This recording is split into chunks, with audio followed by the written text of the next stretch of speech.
Welcome to the AT Parenting Survival Podcast, where you get help and guidance through the chaos of parenting a child with anxiety or OCD. This show is for educational purposes and is not intended to replace the guidance of a qualified professional. Here's your host, child therapist, Natasha Daniels. Well, hello there, and welcome to another episode of the AT Parenting Survival Podcast. Today, I want to talk to you about OCD, and in particular, the thing that hooks us in the most, which is reassurance seeking. OCD doesn't like to stay in its lane. It definitely likes to involve you and hook you in to help grow it. And we're going to talk about a particular tool that I have used and created in my How to Teach Kids to Crush OCD course. And I've actually included it in my OCD workbook as well. And I want to teach you about it and give you some ideas on how to use it. But before we get started, I would like to thank NoCD for sponsoring this episode. NoCD offers affordable, effective, convenient therapy, and they're available in the US and outside the US. You can schedule a free 15-minute consultation to see if NoCD is a right fit for you and your child. Just go to treatmyocd.com. That's treatmyocd.com. I'll also leave a link in the show notes. If you want more in-depth support helping your child with OCD, I do have a ton of courses, including How to Teach Kids to Crush OCD and Crushing OCD, a course for kids and teens. You can check all of that out at atparentingsurvivalschool.com. So let's talk about reassurance. I want to first go into just helping you understand, even if you have an understanding already, I think it's really helpful just to define what is reassurance seeking when we're talking about OCD. How does it show up? Because a lot of times it's super sneaky. And this has happened to me in my own home.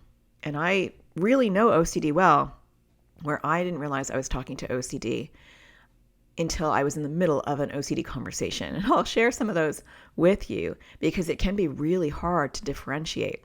So let's just talk in general how OCD uses reassurance to grow OCD.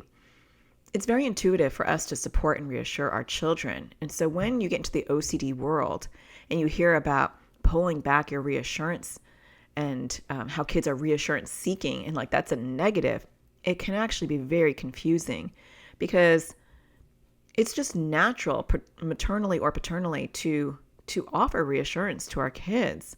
And so OCD, I often say, is a counterintuitive disorder that requires counterintuitive parenting. And that can be really frustrating because everything that we feel is the right thing to do with OCD often grows it and makes the whole situation 10 times worse. So OCD is about having an intrusive thought or feeling, right? So you're bombarded with an intrusive something, intrusive thought, intrusive feeling. And then this is the OCD part. There is the need to do or avoid something to get brief relief. That's the compulsion part, right? So you have the obsession, the intrusive thought or feeling, and you have the compulsion, the need to do or avoid something to get that relief. Now the compulsion gets confusing because we think of hand washing, lining things up, right? Over showering, over wiping. We think of that, but we don't realize often as parents and as therapists even, that sometimes the compulsions can be mental compulsions, and sometimes the compulsions, which is the main focus of this episode, involves another person. Hello, enter parent or partner, right? Or anyone who's close to that person. OCD will get into a loop. I call it a loop because it's more of a loop. I say something, then you need to say something, then I say something, we complete the loop. So OCD will seek something from you, and then you will need to respond in a certain way. We'll talk about sometimes you don't need to respond. We'll talk about that too. And the loop is completed. The compulsion is done. So when we disrupt that compulsion, right? And I often tell parents, think of yourself as the metaphorical sink. Because I think when we think of OCD, we think of the sink. We think of the hand washing. Maybe you don't because you're way deeper into your journey, but you know that the average person, that's what they think, right? And the parent is the metaphorical sink. And so the child's OCD will go to wash, right? They'll turn on the faucet and the sink does something, washes away their concerns, and you are metaphorically washing away the discomfort. But the hard part is that while they're getting that brief relief, they're getting long-term suffering. So it puts us in a real conundrum because we feel like the bad guy, not giving our kids the reassurance that their OCD is so demanding. And if you're not savvy about OCD, you probably think your child is demanding. You don't realize you're even talking to the disorder directly. And it takes time to see the long-term impact of continually completing the OCD loop, continually, reconfirming the OCD loop over and over again. You're completing it.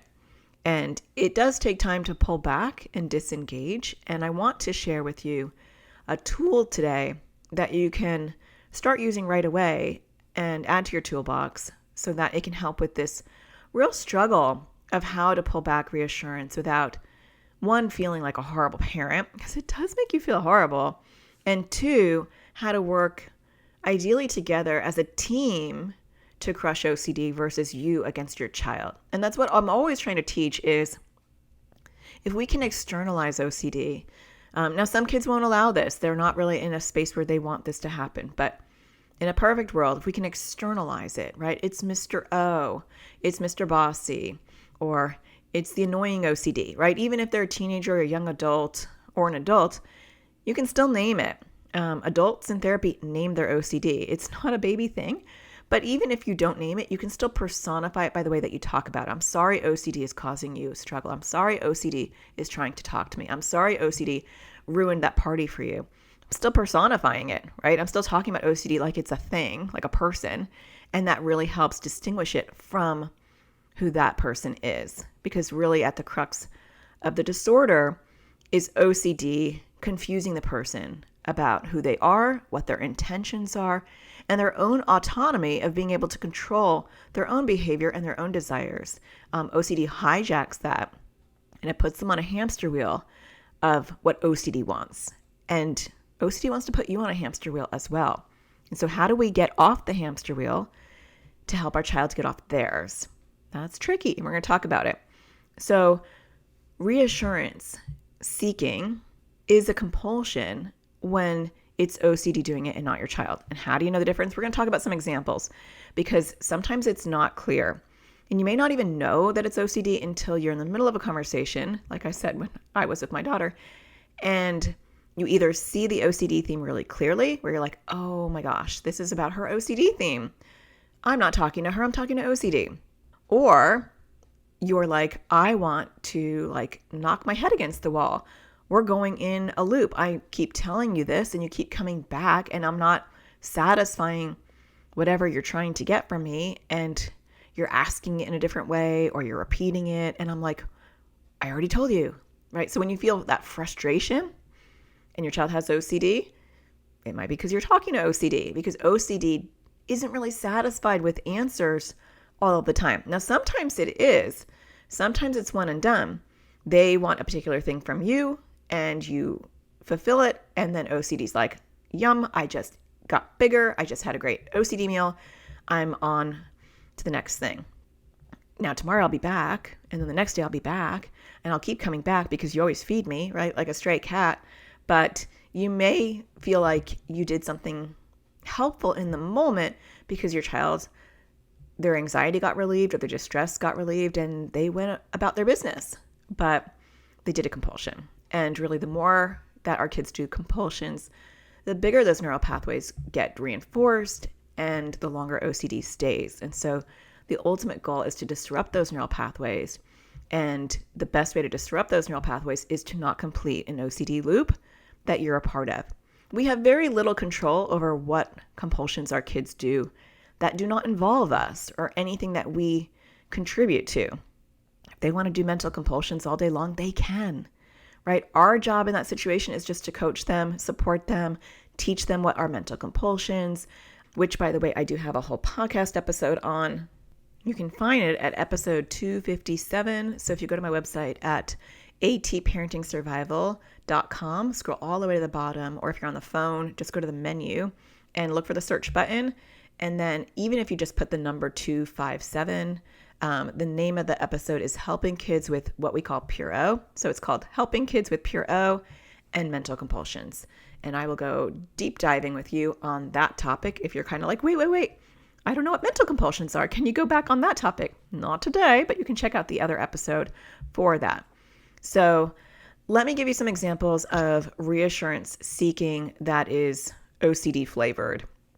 And these are just examples. The list is you can't exhaust the list. It can just be really practically anything.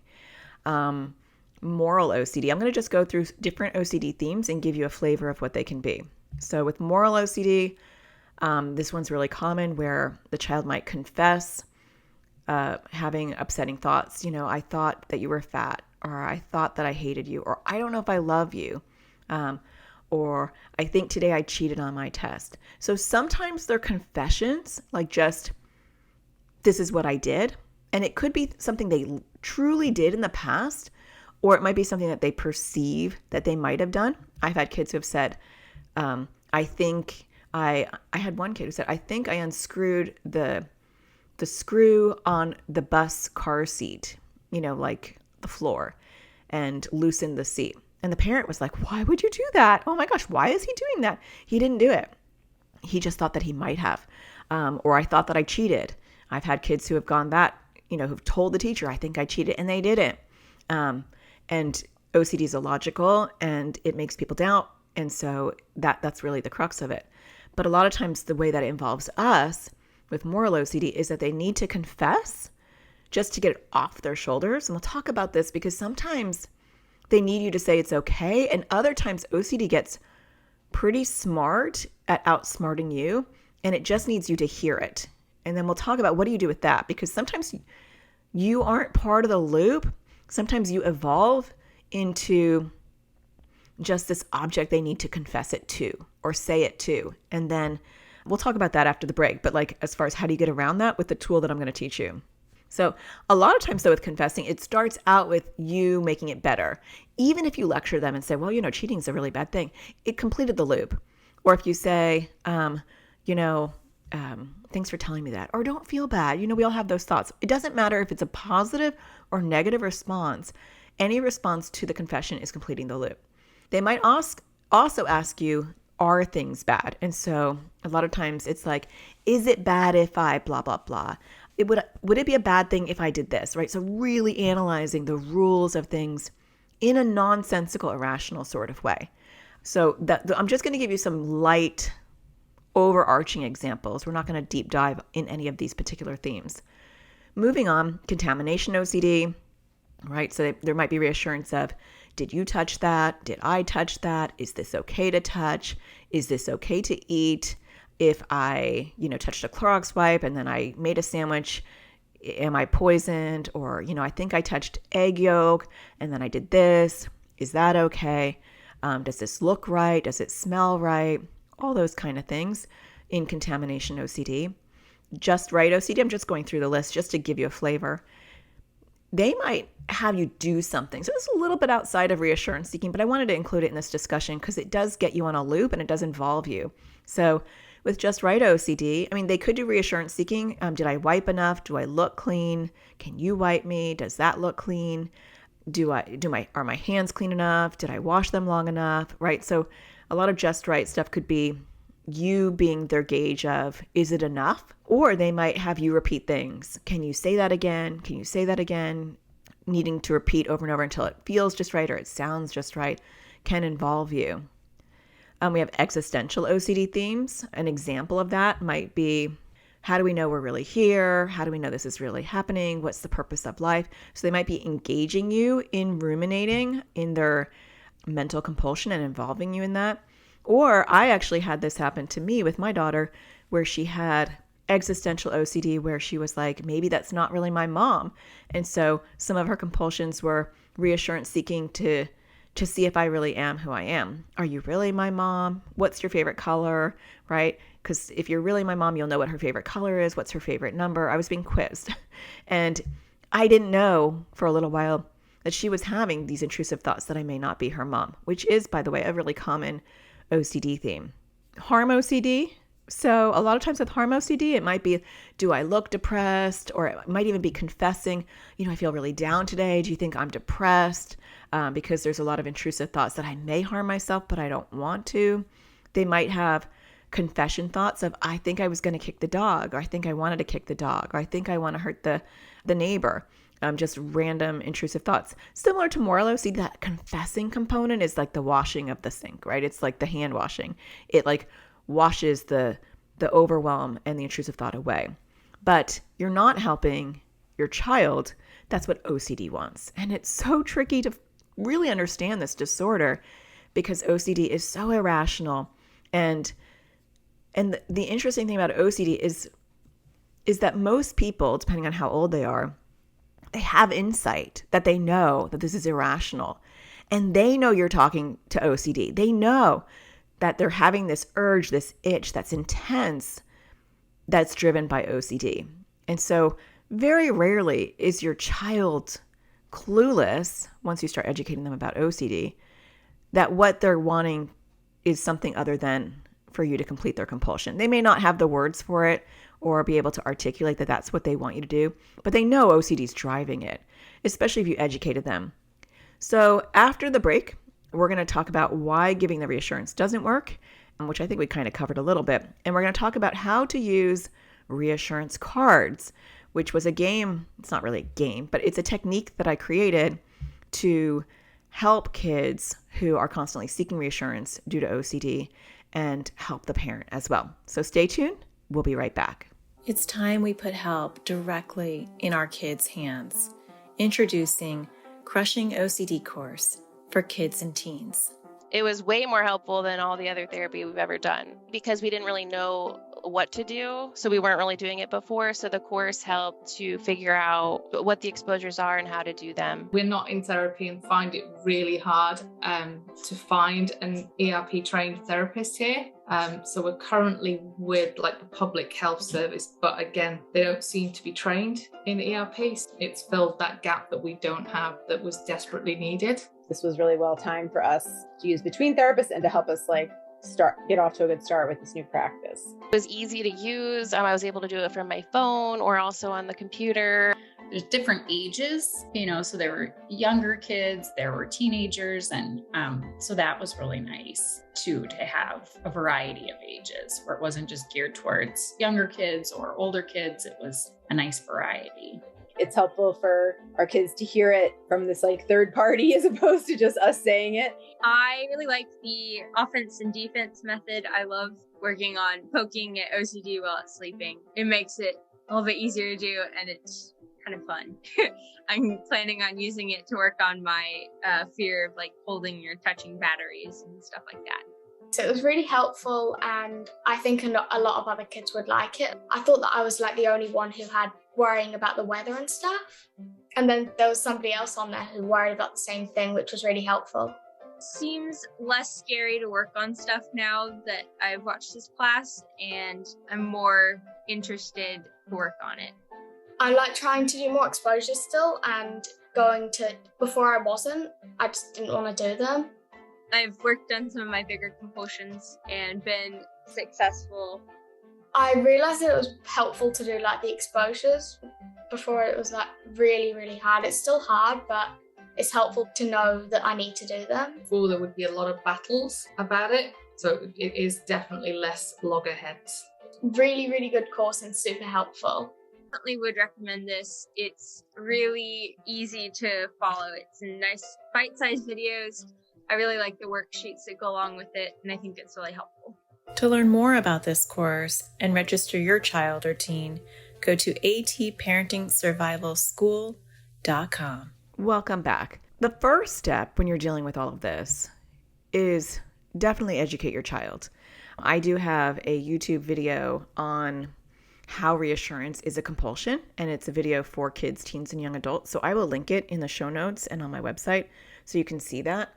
Because the first step is getting them to really we want to really make sure they understand that reassurance seeking that they're doing is growing their OCD, and that us continuing to respond in the way that OCD wants us to respond is participating in the growth of OCD.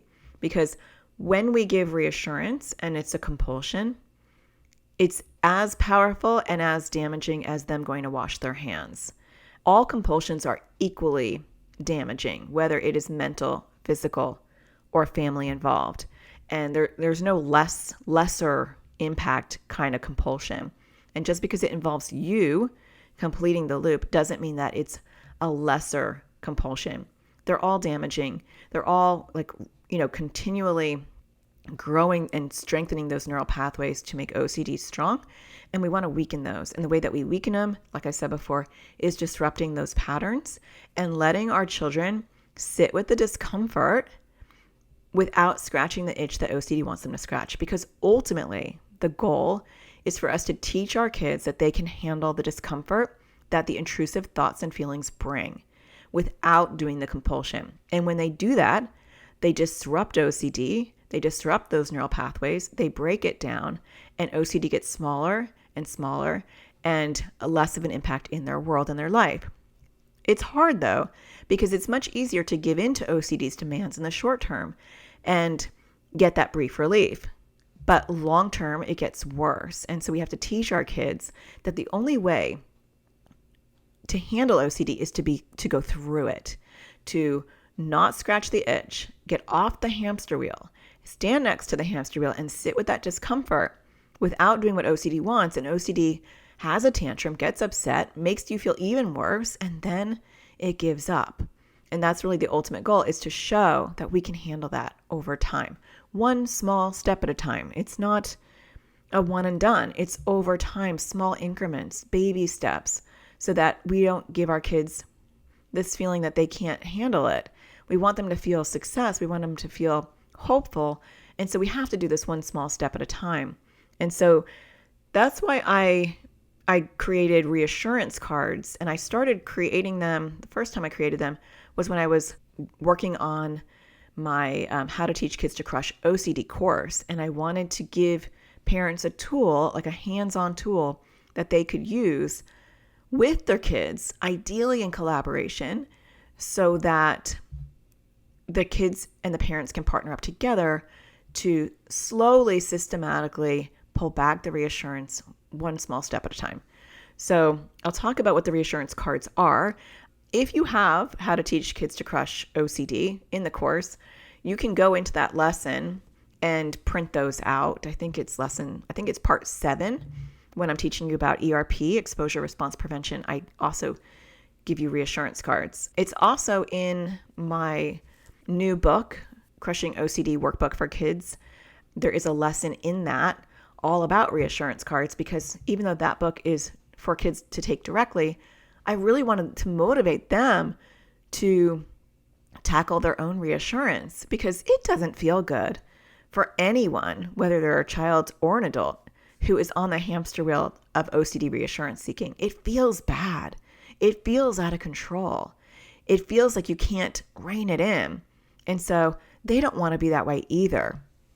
So the way that this works, and we'll back up just a second. So educating them on what reassurance OCD stuff is, and then I would identify with them, what things do you think you do that's actually your OCD when it's involving me? Like what questions do you ask me? And so maybe get them to come up with, don't spoon feed it to them, but maybe have them come up with them thinking, how does my OCD involve my parent? Most of them, if they do it a lot, will know, but often I think we just tell our kids, this is what you're doing, this is OCD, and I'm not going to do this anymore, and this is what we're going to do. But allowing kids to fill in the gaps, and this is what teachers do, right? This is how things get hardwired in your brain. When you allow kids to identify them themselves, this is what reassurance OCD looks like. Here's a video. Here's a YouTube video. Let's watch it. Okay, when you're done watching it, let's talk about it. How do you think your OCD shows up like this? What are some ideas that you think happen? And then as they start, then you can add in, yes, I did notice that. I do. I agree. I think that is OCD. Okay, so now that we've identified some ways that your OCD does reassurance seeking, we also know that me constantly giving your OCD what it wants, I didn't realize I'm not helping. And I love you. And my ultimate goal is to do my part in helping you crush OCD. And I recognize that most of it's going to be on you. You're going to have to do your part. You're going to have to resist compulsions and things that I don't even know maybe you're fighting in your head. So I can only do so much, but I do know that there's my part in it. And this involves me. And I want to do absolutely the best thing that I can do for you so that you don't have to be debilitated by OCD all the time. And so I want to slowly not give OCD what it wants, but I want to work with you together because I know that that can be really hard and scary at first, right? So we're prefacing it. We're coming together. This tool is ideally for a child that is somewhat collaborative and willing to work on it. If they are like, don't talk to me about OCD and I don't want to know anything, this tool isn't going to work as well. You're going to have to work on that. And I have episodes on stuff like that. Actually, I have quite a few. Let's see. I was just looking it up for you. I paused. You don't even know. Episode 92, how to help kids with OCD and anxiety who aren't motivated to help themselves. And then I got a couple of YouTube videos on it. Episode 65, motivating kids to crush anxiety and OCD when they have no fight in them. I think those are two of the main ones. I guess I haven't done one recently, but you can check those out on my website. But then you got to work on that first I think reassurance cards are really when your child is somewhat motivated to work with you on some level. So reassurance cards are not rocket science at all, but I think they are really, really effective. And I've had a lot of people in my AT parenting community, my membership community, where we meet weekly in Zoom and we do support group calls and they get ongoing classes and stuff. We talk a lot about reassurance cards, and a lot of members recommend that for other members, and they talk about how to use them because they have helped so much in a lot of members' lives. And it's such a simple tool. But the idea is that you sit down with your child after you do all the things that I just talked about, and you say, so how many times do you think OCD wants reassurance per day? And maybe even you guys spend the next 24 hours and you count them every single time, right? Get a little ticker thing. Okay, I noticed that you've asked for reassurance. I don't know. I'm going to pick an average amount. It might be 500, but it also might be like 10 or 20. It just depends on the acuity of what's going on with you. So we'll just pick a normal average range. Let's say you say it looks like that you seek reassurance about 20 times. If you want to be really scientific about it and you want to be really accurate, spend the 24 hours kind of tallying. You're not holding back the reassurance, you're just tallying, right? You're just getting data. And so then you'll have a really objective sampling. Maybe you do it for a few days. I wouldn't mention it every single time you're doing it to your child. You might drive them crazy. You're like, oh, that's 92. Oh, that's 93. That probably wouldn't be very helpful or motivating. But maybe you do it for 3 days, take the average, and you'd be really objectively targeting the number that is accurate. Otherwise, you're just kind of guessing. So let's pretend that you counted and it was about 20 times a day on average. Just arbitrary number. Don't feel bad if yours is a lot more or a lot less. I'm just picking a number. And so you might sit down with your child and say, okay, well, we know that OCD wants to get fed about 20 times a day. It wants me to feed it 20 times a day around reassurance seeking, right? Because this is very specific. This isn't all the other types of compulsions that may involve you, which might be, wiping things down, literally wiping them. There's all sorts of things, opening doors for them. There's all sorts of things that we do that accommodate the OCD, but we're not talking about that. We're just talking about reassurance seeking. We did talk a little bit about just right OCD repeating, but it's still that loop that you're getting stuck in. So then you might say, so if it's 20 times a day that OCD wants to get fed, let's go a little bit under that, make it a little bit of a challenge. And how about I give you 15 reassurance cards, and every time you want reassurance, you can hand me a card. And when your 15 cards are up for the day, then I will no longer talk to your OCD. And I'll say, I'm sorry, OCD, I'm no longer growing you, right? Get a response that is okay and approved by your child, because otherwise it can be really annoying. So you can say, is it okay? I'm going to say, I'm sorry, OCD, I'm not growing you. Or I'm sorry, OCD, that you're trying to get fed. Or maybe your child has like a really funny, witty thing that it wants you to say, like, not this time, OCD. But when you're proactively talking about it, not in the heat of the moment, but you're planning it, depending on how motivated and engaged your child is, a lot of kids are kind of funny and easygoing around this until the moment when they actually need to use the cards. So for the kids that are actually going to be able to use the reassurance cards, some of you may have kids who would not be funny or laughing and would not find this a conversation they even want to have. Those kids may not be ready for this level of tool. So it's for a particular kid who's at the right stage. But even if your child is not ready yet, at least you have this in your toolbox and you'll know when to use it. So on the reassurance cards, you can create your own. It's just a card, right? So you can get a deck of cards. You can get on Amazon, you can get blank cards and draw them. You can just print out a bunch of like square pieces of paper. It doesn't have to be, beautiful. I kind of like writing interesting things on the cards, like please feed me, or I'm going to feed my OCD right now. Again, in agreement with your child, don't put something obnoxious on there and your child's like, that's so rude. It's better when it's a collaborative approach, but writing a message on the card that kind of insinuates that they're growing their OCD can be very helpful in the moment. You can even laminate them, right? So you can use them over and over again. I mean, you can get creative with this. So you present the cards and you say, okay, you can use 15, but here's the deal. If you only use 10, or you can say if you don't use all of them, right? It doesn't matter. Then you will get X, Y, and Z. And this is really where the incentive comes in. Incentive programs are really, really helpful when it comes to anxiety or OCD, even if that's not your deal. Like there's a lot of parents will say, we don't really like external rewards. It's not something we do. It's not something philosophically we align with. But when it comes to anxiety or OCD, it's really just such a powerful tool. Most anxiety and OCD therapists use this in their practice on some level. And that external reward of saying, you're doing something brave and we are celebrating it and you're earning this is powerful. And it moves the dial, because think about this. Like if somebody said, I always use this analogy, like if somebody said to me, Natasha, we're going to put you in one of those cages in the ocean and sharks are going to swim all around you, but don't worry, like they can't break through the bars. You're safe. I'd be like, absolutely not. Like sharks are number one fear for me. Well, I have a lot of number one fears, but they're part of my number one fears. There's no way you're getting me there. But if you said, we will give you $10 million, it has to be really high because like I'm still not doing it for $1 million. But if they were like $10 million, like this will help generationally, you could even like, help the world. I would probably do it. It would be so hard, but I would do it because I'm motivated. So that motivation just gets people off the cliff. It gets them to jump off the cliff and recognize there's a parachute. It will pop out. You'll be able to handle this. Just jump off the cliff, right?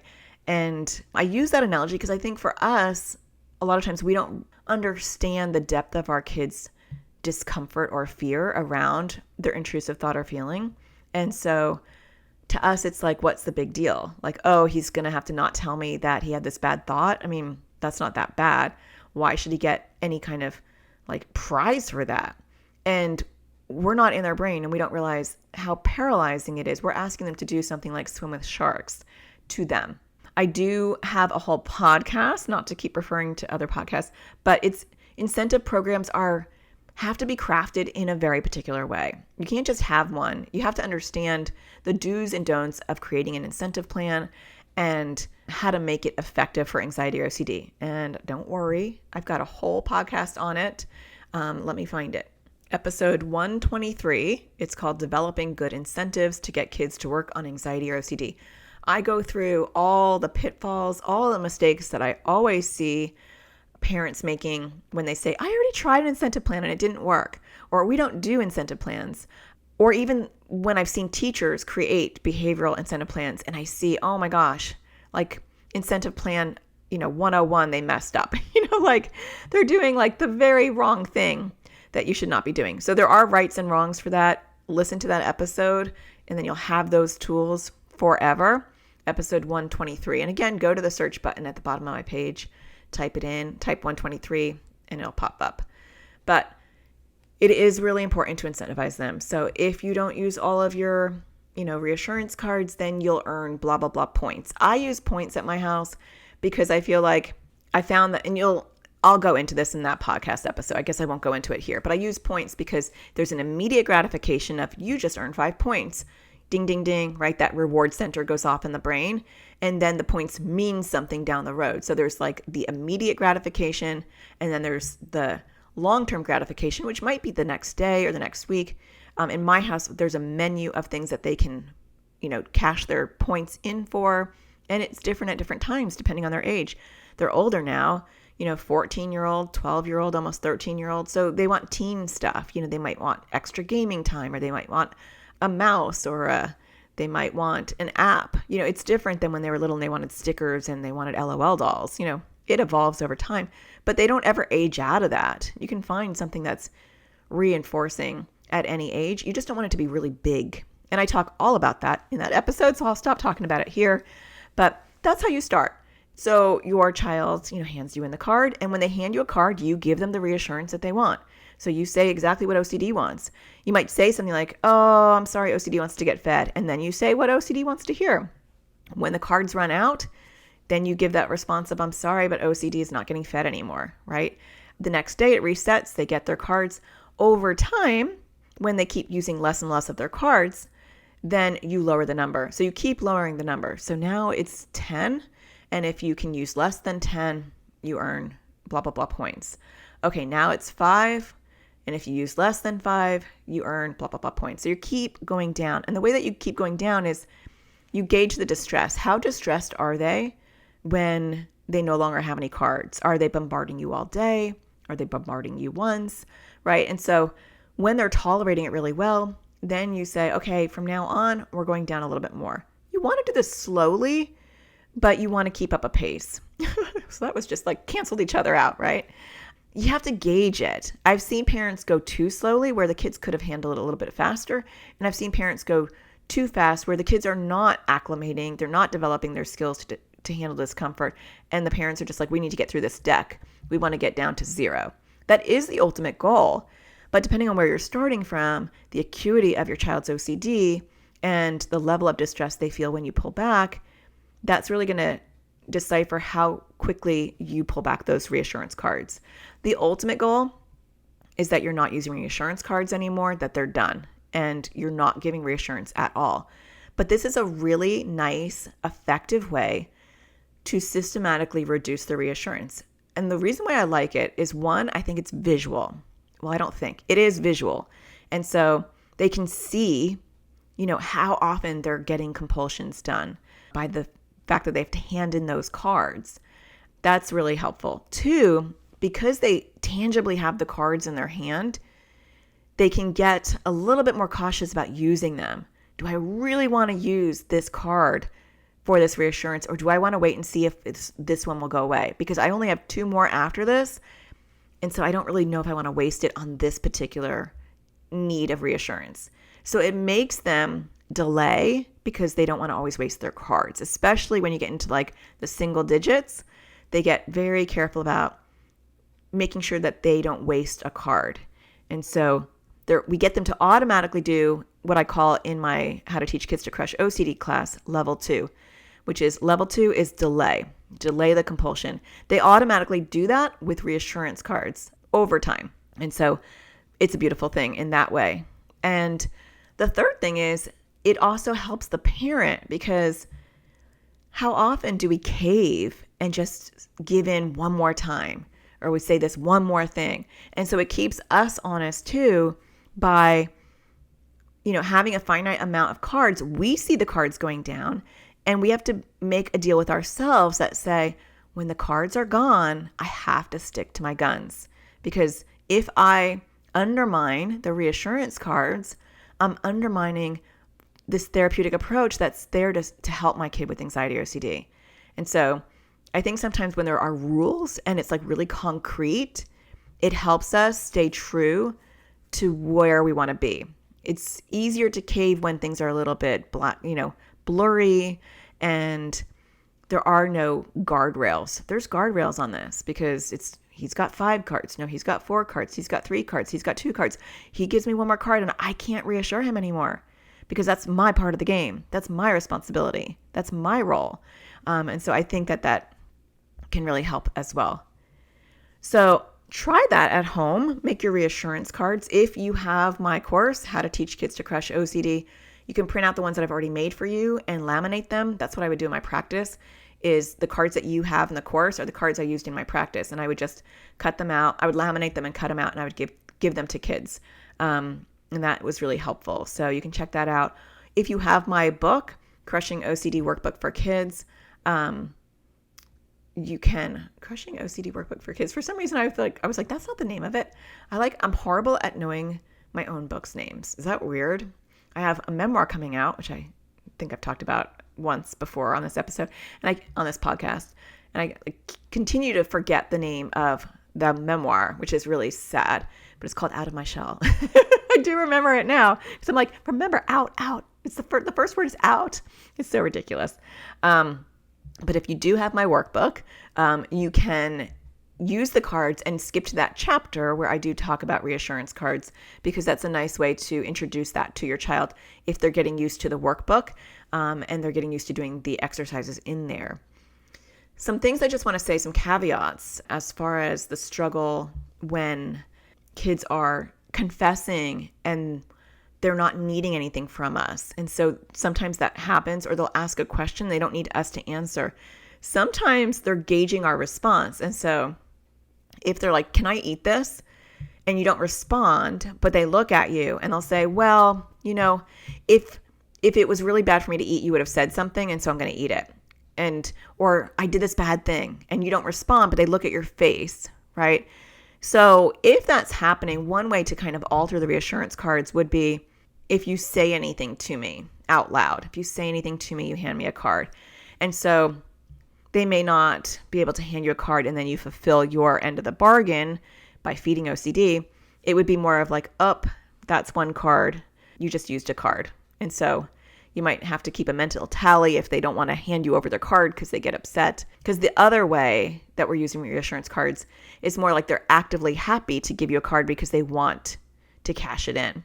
When it comes to them losing a card, it's more of a negative. And so I don't really typically do it that way, but you can do it that way if you think it'll be helpful, or you can try it where they lose a card and then by the time they lose all the cards, they don't earn a point for the day.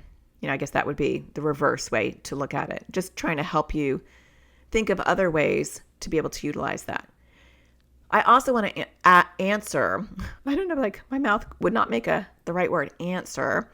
The most common concern that I get when people start pulling back their reassurance, seeking answers, people worry that their kids are just going to be sitting in torment on their own without your support because they have this angst in them and you're not helping them. And now they're struggling all by themselves. And how is that helpful? So I want to answer that before we go, because that is so common. One, understanding the science behind OCD and that you are really growing those neural pathways when you're completing the OCD loop is really important. And there is a website that goes more into the science, which I'm excited about. I hope they do more things on their website because there's not too much on there right now, but OCDandthebrain.com talks about the science, and I'm way into the neuroscience behind OCD. I feel like we don't talk about that enough. So the science is saying we don't want to reinforce those neural pathways, but the ultimate goal in general is for our kids to learn how to sit in discomfort, build the OCD muscles, metaphorically. They have to learn how to sit with discomfort, because if they don't, they will always give in to OCD. And so think of it as the OCD gym, and them being upset by those thoughts is part of lifting some weights and handling the discomfort without scratching the itch, without, saying uncle and giving into OCD. And so that's actually treatment. That's what we do in treatment, is help them understand that these are just thoughts and that they have to sit with the discomfort. And so you're allowing them to do that. You rob them of that opportunity when you complete the loop. More often than not, the more you don't complete the loop, the less often they even need to go to you to complete the loop. And that behavior and that compulsion extinguishes over time. It doesn't mean that it won't go somewhere else, because they might do mental compulsions or they might do physical compulsions not related to you. But the first step in OCD treatment at home that you can be responsible for is detangling yourself from OCD. That's the first step because often that's the easiest step because it's the step we have the most control over. And so the first step of the layers of onion is get out of the way of OCD. Stop feeding OCD. So you get out of the way and then let your child deal with OCD directly, because that is the layer that has to be there for them to make progress. So I hope that helps. I hope that makes sense. I hope that you print out some reassurance cards or make your own and give it a try. I would love to hear how it goes. And if you want more in-depth support, this is just one tool of many, many tools that you get in my course, How to Teach Kids to Crush OCD. And I actually have a course for kids too, Crushing OCD, course for kids and teens. So I have 2 different courses. You can check those out at atparentingsurvivalschool.com. I hope that you're finding this podcast helpful. If you are, don't forget to hit a star or even leave a review. And if you do, I will read your review because I like to show my gratitude, but I don't have any new ones right now. So if you write a review, I'll definitely be reading yours next. And I hope that you find the sparkle in everything you do. And I'll talk to you again next Tuesday. Take care. Thank you for listening to the AT Parenting Survival Podcast. To get additional support raising a child with anxiety or OCD, visit Natasha's online school of on-demand classes at atparentingsurvivalschool.com.